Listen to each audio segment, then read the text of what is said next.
I'm Vin. I'm Sori. And this is Exodus. The last act of Defiance. From the album Fabulous Disaster. It sounds like... That could be because they won or they lost. Correct. Shout out to the comment section for the XTC song we did. It was a tough subject. And the thumbnail's kind of weird, I'm not gonna lie. It's just like, yeah, you just completely... Well, we hadn't taken a picture because remember I was having so many bad cramps at the end? Yeah, Sori's having a bunch of cramps and... when you had the cramps last year, I was like... I'm 2 weeks away from delivery or something somewhere around there. 2 to 3 weeks. Yeah. The delivery date is November 15th. People are like, why are you talking about cramps? The delivery date... Related to the baby. It's the delivery date's November 15th, but, last year... you'd get cramps and such, and you made a bigger deal out of it, and because you hadn't been pregnant in 8 years, or whatever, and I also hadn't had a kid in over a decade, so I was like, and now it's like you're like, I'm uncomfortable, and I'm like, yeah, that's fine. So anyway, I don't know what that's doing, but shout out. Give me some more sympathy. Shout out. No, you're not getting any sympathy from me. Shout out to Jason who requested this song. Yeah, and shout out to the comment section. They were really good back and forth, and a lot of people were really honest and cool, and I appreciate it. All right. This is from Jason. He requested this song for timely topical political commentary. You can hit us up at Middle America with Vin and Sori. Me and DL Beluga were supposed to shoot today, but I can't because I'm just now getting off of work, I guess. Was it 9:30? Almost 10 o'clock? Yeah. So I gotta, I pretty much saw Orion for about 4 seconds today. All right. So, is he in bed? You put him in bed already? Okay. Yeah, all right. Don't make a big deal. It's fine. Where's my cord? Beside himself. I don't know. Oh, I think it's over here. He bit the top of your headphones. That's why they look like that. Speaking of which, whoever did that Orbit Culture song, holy moly. Oh, he sent us another one. Another Orbit Culture song? Yeah. Yes, I love Orbit Culture. They might be my new favorite. They might be my new McGraw. Oh boy. You know how much I love McGraw last year? Oh, I played it every 2 seconds. Yes. So Orbit Culture might be my new band. But we're not talking about our Orbit Culture right now. We're doing talking about Exodus. If you, dear listener, would like your song review, it's very simple. $1 to get a Patreon gets you in. You join the Alliance. You can buy your points, and then you're able to do it that way. Or you can do it this way. $125 gets you straight to the headline. You do that 3 times, it gets down to $75. You've heard enough from me. It's time to hear. Links are in the description of this video. Exodus. Here we go. The prison system, inherently unjust and inhumane, is the ultimate expression of injustice and inhumanity in the society at large. Those of us on the outside do not like to think of wardens and guards as our surrogates. Yet they are. Whoa. And they are intimately locked in a deadly embrace with their human captives behind the prison walls. By extension, so are we. A terrible double meaning is thus imparted to the original question of human ethics. Am I my brother's keeper? Holy shit. Yeah.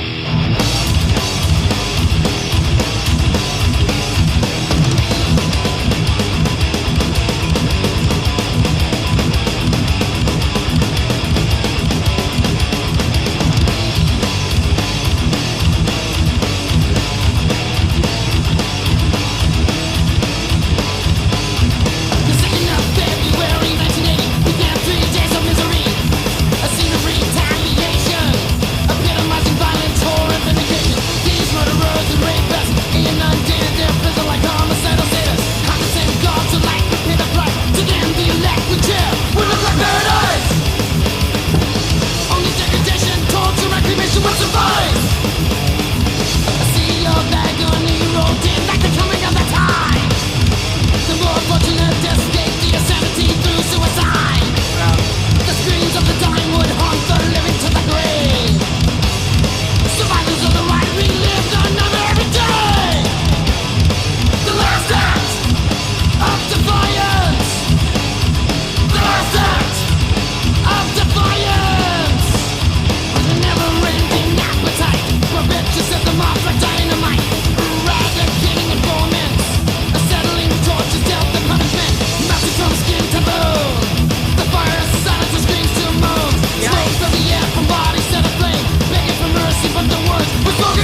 prison system. Inherently unjust and inhumane. Oh.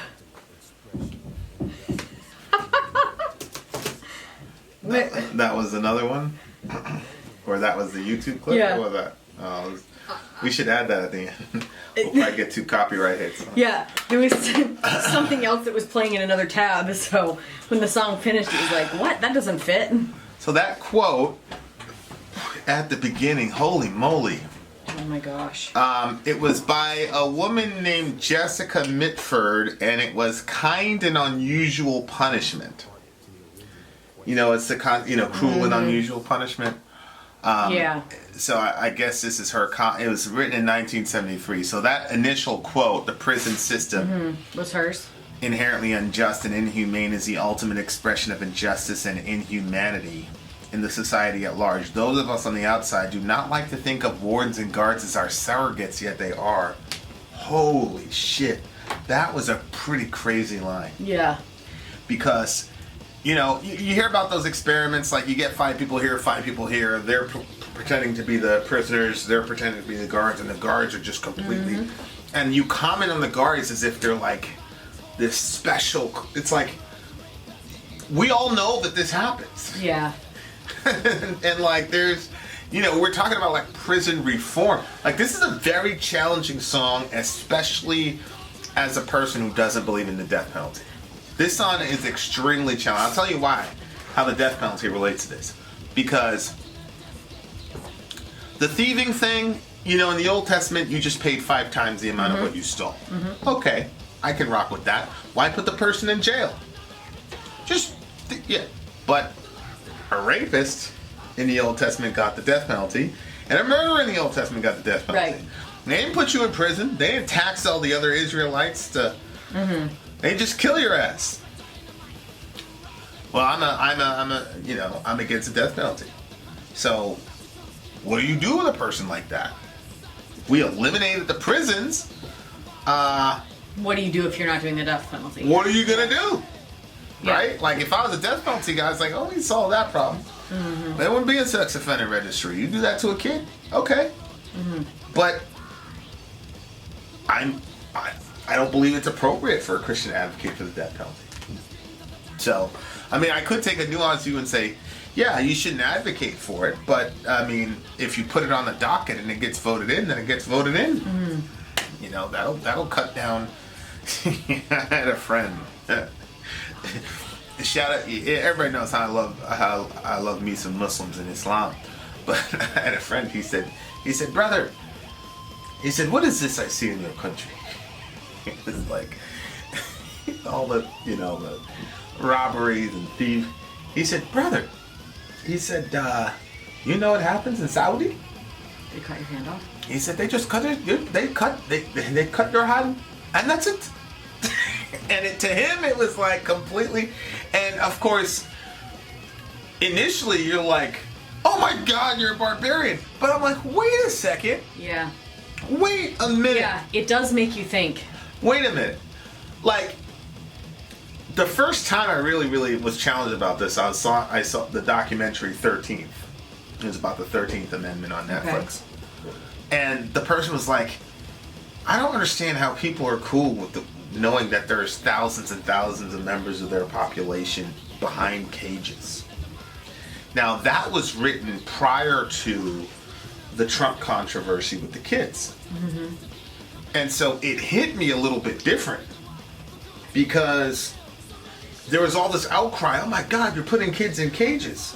And it's like, that's terrible, but it's okay to put their parents in cages? Like, I'm confused. So, like, if they're 17, it's bad, but if they're 18, it's good to put them in a cage? Like, no, I mean, the jail system stresses me out if I think about it too much. Well, if you think about it too much, so you don't. Right. But so it's like, that's a real challenging thing. Like, I believe that cutting somebody's hand off is draconian and archaic and barbaric.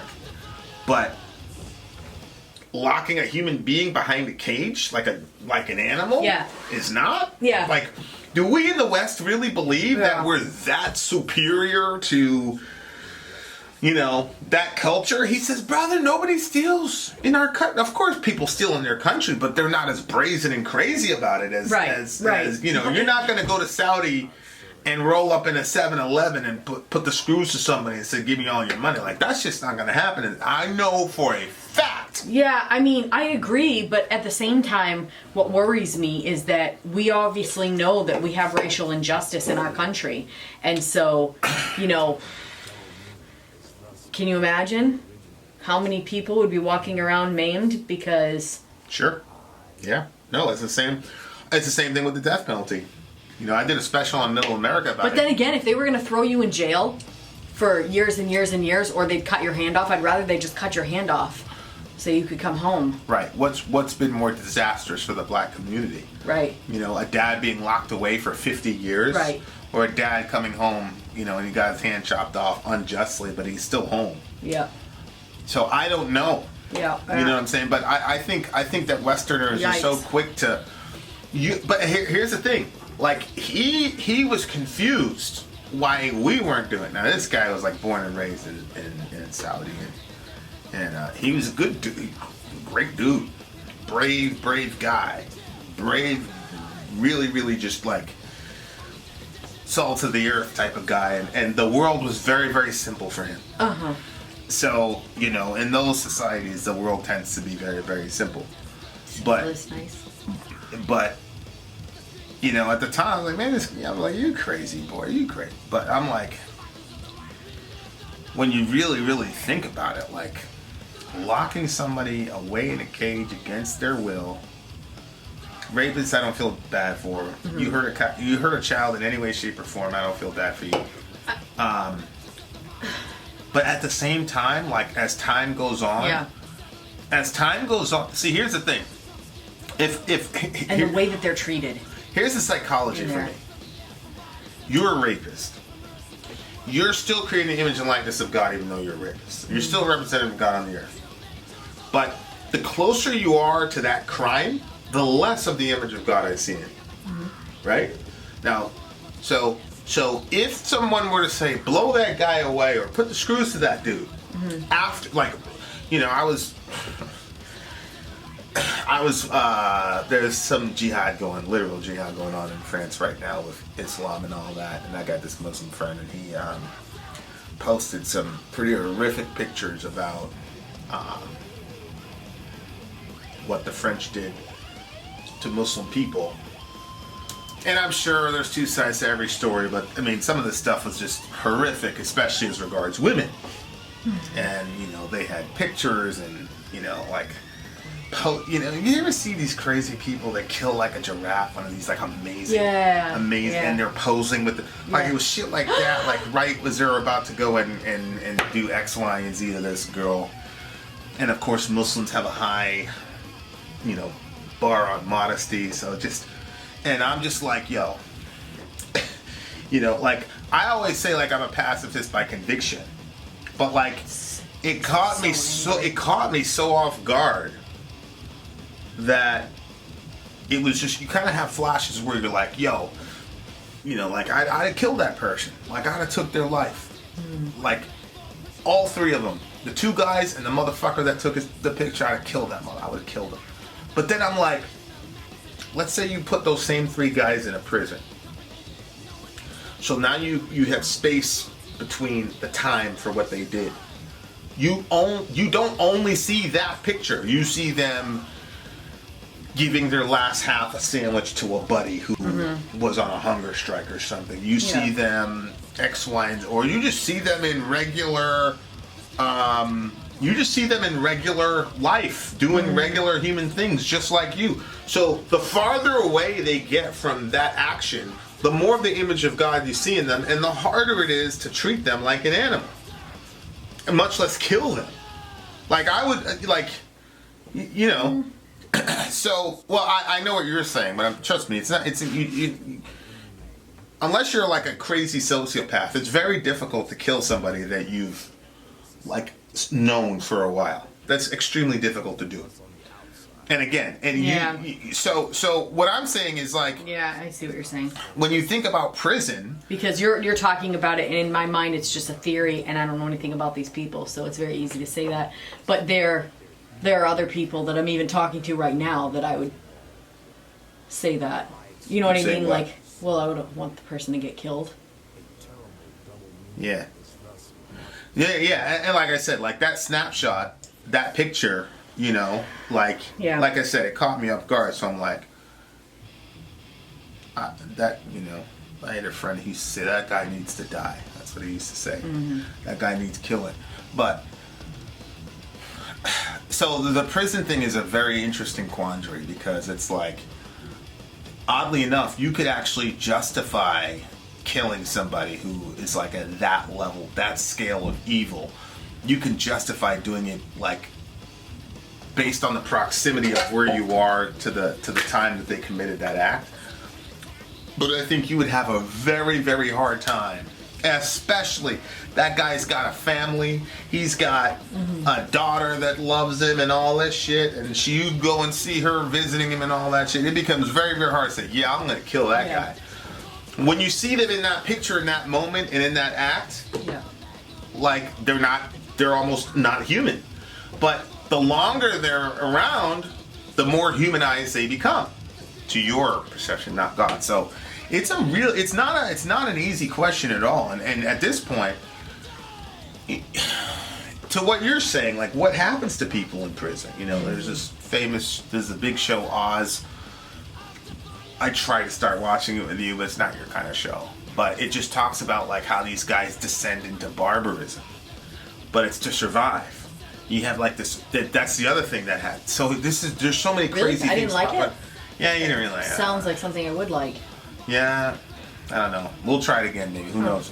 But here's what's interesting, right? So you have the rapist, and like he's not an image bearer of God in that moment to me. But then after a while in prison, he starts to humanize himself, right?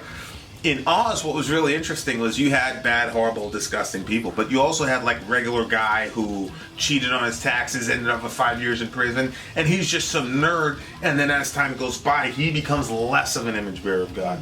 So the jail has this or prison has this very strange sort of like, because if you think about it, like violating a child is like the worst thing that a person can do, because when you're in prison, there are no kids to do that to. Yeah. So he's already done like the worst, and so all he can do is become human. Whereas cheating on your taxes, there's a lot worse things that you can do. So you end up in prison around the guy that already did his worst. So then everybody kind of ends up in negotiate to the mean. Yeah. And a person who doesn't know person A or B would probably end up liking the worst person than the. Yeah. So it's just that was weird. So it's not simple. There's so many layers to it. You know, I was talking to I don't know what he is. I mean, in my opinion, he's still a friend, but whatever. But there's this particular act that is objectively, from a Christian perspective, a criminal act. Period. And it's killing innocent people. And he's like, you don't even know why I blah blah blah blah blah. I don't give a fuck why. You're advocating for killing innocent people. I don't want to fucking know your reasons, bro. But then it's like, well, wait a second. Because when you listen to rappers and rappers talk about, you know, X, Y, and Z, we say, hey, we need to know why people are in the situations they're in. What brought them to that situation so that we can address it. Yeah. So why would it not be on this particular topic? And I was like, okay, that's a good point. You see what I'm saying? Are you talking about somebody going to war, or are you talking about somebody who's killing children? Yeah, I'm talking about killing children. But, you know, there's forms of killing children that are more palatable to certain cultures than other forms of killing children. So he was just like, you don't even know why I support this. And at the time, I was like, I don't give a fuck why you support it. But at the same time, it's like, that's not really, it's not really very rational. Because all of us look at reasons why people end up in prison. Right? Like, so I guess, I never really thought about it, because I always feel like, you know, for the most part, when people, you're talking about somebody who supports abortion. Yeah. okay, most times when people support it, it doesn't seem like they have, the people that I've talked to, it doesn't seem like they have any, it's just like, oh, it's a woman's right and it's a club of cells, or it doesn't seem like anybody has like... There's what people say on the outside, but then there's the internalized personal experience. It's not the same thing. Because every single time I have what could somebody possibly say is their reason for why they support it? Oh, there's millions of reasons. You could aside from rape, that I understand. Yeah, but okay, like let's say extreme poverty. If a person grew up seeing that they were kind of on the poverty line, and then their mother had child number 5, and then they lived in absolute poverty, and life was terrible, and then the mom got hooked on drugs and started prostituting herself because she couldn't afford shit, and ended up dead in the gutter. That still doesn't make any sense to me, because you can arrange for I mean, it's really horrible when you think about the system and how it goes. Yeah. But you can arrange to have your child adopted, and that person will pay your hospital bills, and you'll get X amount of dollars when the baby's born. Yeah, you're being extremely mathematical about a very human issue. When we were homeless, none of us were like, oh yeah, we're just gonna. My mom never thought about adopting us, giving us for adoption. If she did, like, it would have been horrible. Like we were gonna live and die together, like, period. So I've been in a situation like that, and it's not easy to call that play at all. To put your child up for adoption. No, I agree, but is it easy to say let's just kill the baby? So wait. What I'm saying is, in that situation, it is emotional and it's not completely logical. But I understand why a person would have that perspective. Being a person that's been in that situation, now my mother made it alive. But if you saw your mother and that shit killed your mother, especially if poverty turned your mother into a prostitute and then turned her into a drug addict who died in the gutter, if poverty did that to your mother and you saw her die and then nobody showed up to the funeral because she was just some poor street hooker and that's all people saying, and you look on Facebook and people are just saying your mother was just some street hooker, when you know that if she was in a different situation, and you associate that with the last birth, I can understand why a person would go there, because their rational mind now is being overridden by their experience. So that's what I'm saying. It's like things are not that simple. Now, it's very simple as to what the right and the wrong thing to do in that situation is, and I ultimately, whether it's the dead person in the dead woman in the gutter or the dead child in the clinic, I don't hold the woman responsible for either one of those. I hold the society that creates those types of horrific decisions responsible. No, I hold them both responsible, but I hold the society more responsible. Yeah, but fine. But one is way more responsible to me from a biblical economy than the other. And I agree with that. But I wouldn't say she has no responsibility in the situation. Well, me not holding her responsible doesn't mean she has no responsibility. Like, oh, maybe I misunderstood what you said. Yeah, so what I'm saying is, like, as a collective, but which goes back to this question, which is, am I my brother's keeper? And what is your responsibility in a society if you know that there are thousands and thousands of people who are being caged like animals? If we are rightly outraged by the vision of these kids in these cages, right? But we're okay with their parents being in those cages, are we being internally consistent? How could we say it's horrible? You're putting them in there like animals. So you're essentially saying if an adult breaks a law, it's okay to dehumanize them. I think that's a serious moral quandary. Because if you think about it, there was no prison in the Old Testament. But there was the death penalty. Sure, you got the death penalty for very extreme crimes. Mm-hmm. It just seems like that our society has gone so, like, taken such a turn for the worse, that at this point, like, before, if your society was, I say basically good, but, like, you had these rules set up from the beginning of time, then they're going to handle that differently. Now, I mean, there's so many people, and there's so much horrific stuff. Like, what are you going to do? Start chopping off hands and killing people? I don't think we're any more horrific and violent now than we were 50 years ago. Oh, yeah.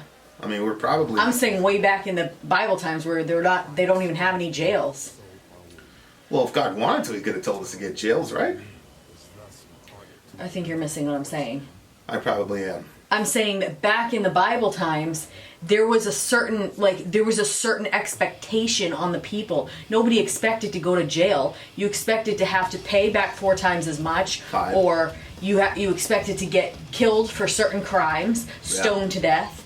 People don't have that expectation anymore. Now you have the expectation that you might go to jail, you might get away with it. You know what I mean? Like, so if you have that type of society, then it would be hard. It would be. I mean, how would you even reverse something like that? Like, I totally agree that jails. There's a lot of problems with the jails, and I don't feel good about them at all. In fact, if I think about it too much, it literally makes me feel sick. I mean, at this point, like, how would you reverse? I mean, think about Chicago, or you know what I mean? Like, all these people running around doing all kinds of craziness. I mean, prison doesn't do anything for sure. Prison doesn't deal with the Chicago issue, right? I mean, these kids are killing each other. They're killing each other in broad daylight. Yeah. So prison is obviously not a deterrent in the Chicago situation. These dudes are doing it in broad daylight. Well, there's got to be some people that are off the streets because of that. Well, I mean, more people are off the street in Chicago because the gangbangers are killing each other. You see what I'm saying? So, like, that's they're Darwinizing themselves out of existence. But a lot of these cops, I mean, I've heard these interviews with these kids, and they're saying, like, the cops are disappointed that the kids survived. I know. And, they'll knock on the door of the parents and say, yeah, we just picked up your kid, he's dead, and we can't wait to come back in 2 months for your other kid. And, on the one hand, that's a horrible thing to say. On the other hand, these kids are making that place a living hell down there. And you imagine being a cop and scraping up some 4-year-old girl on the playground, scraping up her fragments of her brain off the swing set. And you know that it was this motherfucker over here, and then he goes and makes a rap song about it. So I don't judge anybody in that situation. I don't judge the cops, surprise, surprise, and I don't judge the, it's a horrible situation. But I think this song has really hit on a real moral blind spot that I haven't really taken up. Like sex trafficking stuff, I think we're good at. Advocating for babies in the womb, we're very, very good at. I think I hear what you're saying. I completely do. Yeah, the thing. This story was crazy, and this really happened. Yeah, it's a prison riot. Yeah. There was a particular situation in which we sent Delta operators in to quell a prison riot. And they called that prison riot pretty quickly. It's against the Constitution, but who cares? But there was also a Christian woman that went into one of these and quelled one of them too. Really? Who was that? You sure that wasn't some Christian urban legend? Well, it was in the Voice of the Martyrs stuff. Do they typically lie? No, not Voice of the Martyrs, but was it American? Was it American prison? Nope, it was a Chinese prison. Okay. Well, yeah, that's believable, but... Why? Not an American one, huh? Why? Because they wouldn't let them. It would never happen. They wouldn't let it happen. They would never let it. Yeah. But yeah, they did that, and they solved that problem very, very. They solved that pretty quick. But if you even look here, it says, to them the electric chair would look like paradise. I know. Right? So, like, that's what we're talking about. Like, if we take that literally, then how bad it really is the Islamic solution of cutting somebody's hand off. No, I hear what you're saying. You know that what I mean? like in the when you first hear it, it sounds like, oh my gosh, like whoa, just chopping hands off all over the place. But then and the other thing too is that if you see people walking around with one hand, like as a kid, you see people walking around. Those people are a lesson. That's what he said. That's what he told me. That's what my friend told me. I said, bro, you crazy as hell. Because little kids, they think rest in peace to the big homie. That doesn't happen. That doesn't happen. They always think everything doesn't happen. Yeah. But if you literally saw people walking around with a missing hand all over, because that's the thing. Like, if somebody gets caught for stealing and they get put in jail, you don't see them. They're hidden. So there's no lessons walking around. But people with missing hands, there is kind of a correlation between the abortion issue and the prison issue, which is like, if we saw that shit happen in the street, everybody would be pro-life tomorrow, save a few sociopaths. But we put it, behind, and we put a different name to it, and so it's okay. So like, you're taking human beings who've made a mistake, absolutely, and you're putting them in a cage. And if we could see these cages, and if we could see I think a lot of people would be saying, I don't know what the fuck we're gonna do. We gotta do something different here. Yeah. This can't work. And then when you combine it with the fact that a lot of these folks, since the crime bill, thanks Biden, were in prison for victimless crimes. I know. And like, when you're watching those different things and the guys will say like, I got there and they put them in solitary and they were literally out for 1 hour a day, and it was just like that for over and over and over. And it seems to me that some of the stuff is on the whim of the guards. Like, if you piss off the guards and they don't like you, 100%. then they're gonna treat you even worse. Like, Guard had an argument with his wife on the way to work. Yeah. He's like, okay, somebody's getting it today. someone's gonna pay. And that's the thing, it's like this crazy dynamic where you have a master-slave relationship with these people. And I'm not using master-slave metaphorically. If you look at the 13th Amendment, it essentially says slavery or forced labor is illegal unless you're incarcerated. Right. Which means that... So we know all this stuff, and we know this happened to thousands of people. Here's my problem. My problem is... nobody has even begun at the legislative level, to my knowledge, to even address... Because what we're doing is we're talking about, like, prison reform, but we're not looking at, like... Dorian actually brought this up when he was talking about... He's our 15-year-old. Talking about Bernie, he was talking about, like, a 1 penny tax on trade on Wall Street would be equivalent to, like, $50 billion or something like that, and there's only 1 penny or whatever. But to me, I was like, holy shit, that is such a clever, outside-the-box way of solving a problem. So, like, Bernie can look at those healthcare, say what you want about him. Bernie can look at that problem and say, okay, we got to come up with a creative solution collectively as a society to solve this problem so we don't have people dying needlessly because they lack healthcare, especially in the pain. Nobody has even begun to think about an alternative to the entire system. We're talking about prison reform. Yeah. Nobody's talking about prison alternatives. Like, right. And that's one of the reasons why people are like, oh, you think you're right. You think Jesus is coming back in this generation? Hell no, I don't think Jesus is coming back. Like, we have so much to do as the human family to figure out economic systems, justice systems that work for everybody and promote human flourishing.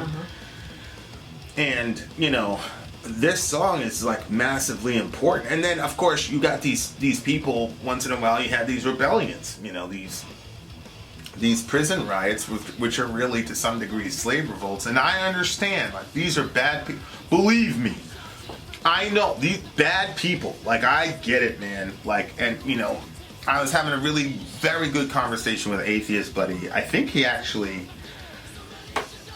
we found each other from this channel, and then we found each other in different form. But it was that one about justice. Yeah. And about, so he went through all the different forms of justice and retributive justice, and it was a really well done article. And there was he was quoting Kant. Kant basically says the primary and singular goal of justice must be punishment. And if you have rehabilitation or reorientation of the mind, that is a secondary and tertiary benefit, but it's not. The only purpose is punishment. So you have that understanding of what justice is, and then you have the whole rehabilitation concept of we're going to basically put you in a timeout and, do all these programs while you're in jail to rehabilitate you. So when you go back into society, then you're going to be able to conform to norms that promote well-being and flourishing, whatever. It's to help you and to protect society. It's like the quarantine type of understanding. Yeah. And I'm like, yeah, like, I get it. I get Kant's understanding of punishment must just be about, justice is punishment, that's it. But when you take that mentality and an entire society believes it, then it doesn't matter what you do to those people. Like, one of them is like voting. You're a felon, you can't vote. You never vote again.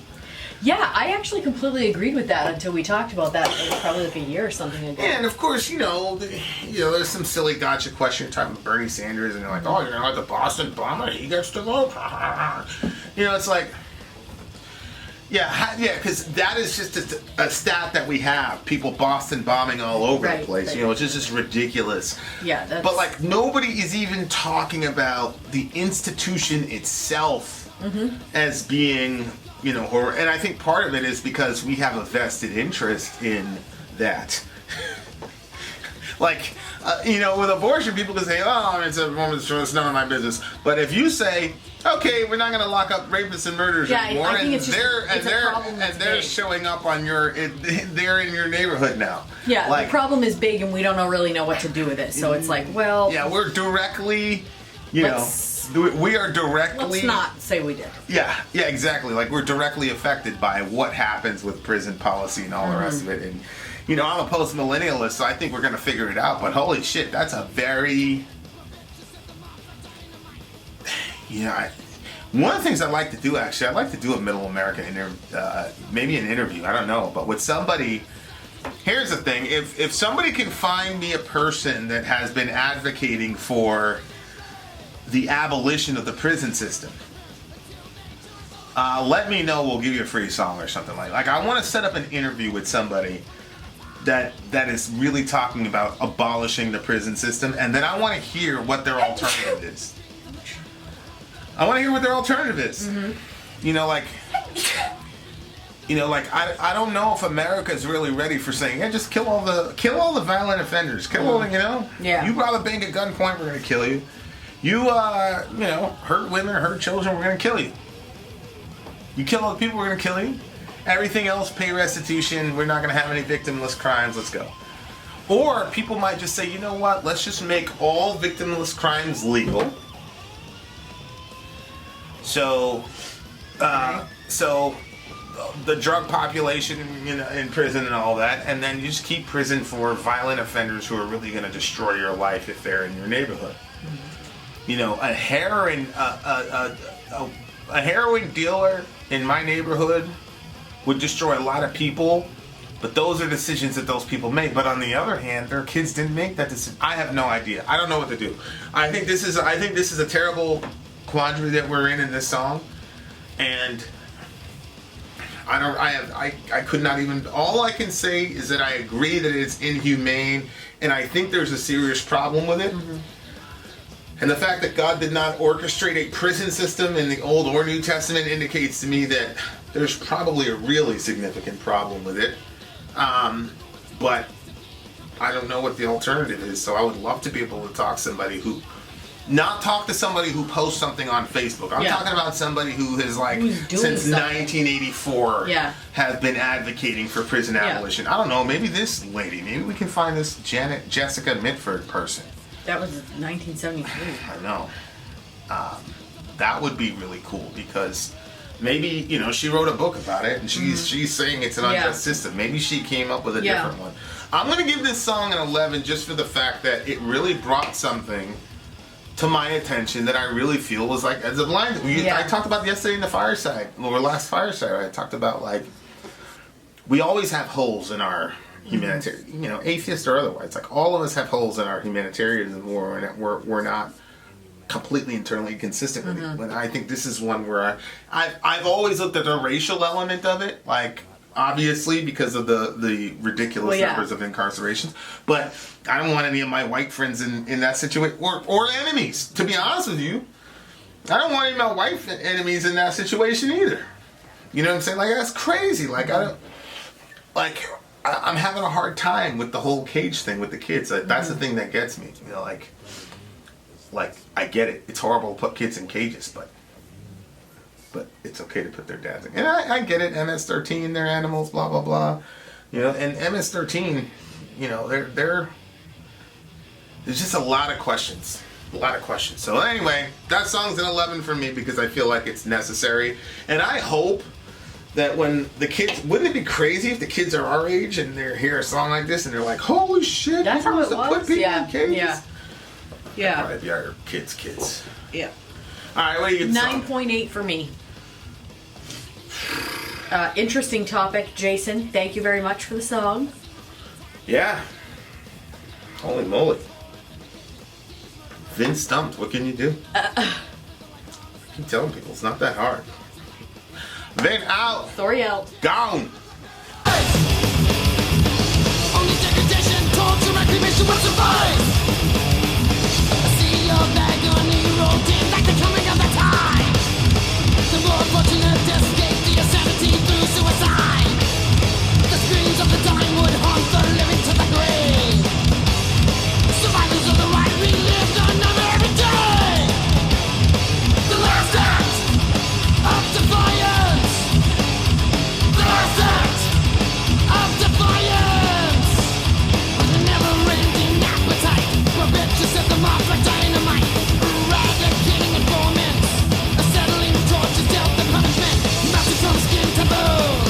The fire silences screams to moans. Smoke from the air from bodies set aflame, begging for mercy, but the words were spoken in vain. The wind will not the perish until they too are so pain. A sea of agony rolled in like the coming of the tide. The more fortunate escape the insanity through suicide. The screams of the dying would haunt the living to the grave.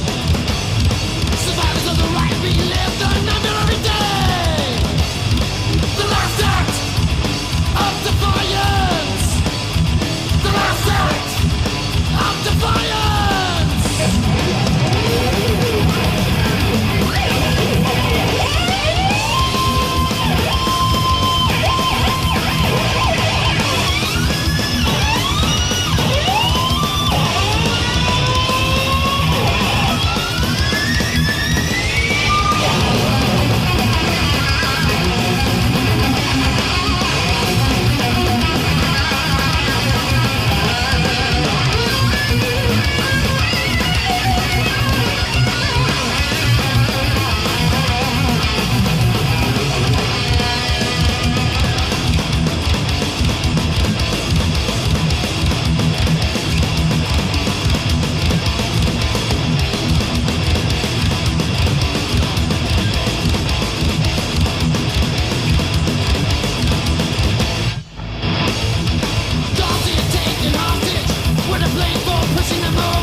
The prison system, inherently unjust and inhumane, is the ultimate expression of injustice and inhumanity in the society at large. Those of us on the outside do not like to think of wardens and guards as our surrogates. Yet they are. And they are intimately locked in a deadly embrace with their human captives behind the prison walls. By extension, so are we. A terrible double meaning is thus imparted to the original question of human ethics. Am I my brother's keeper?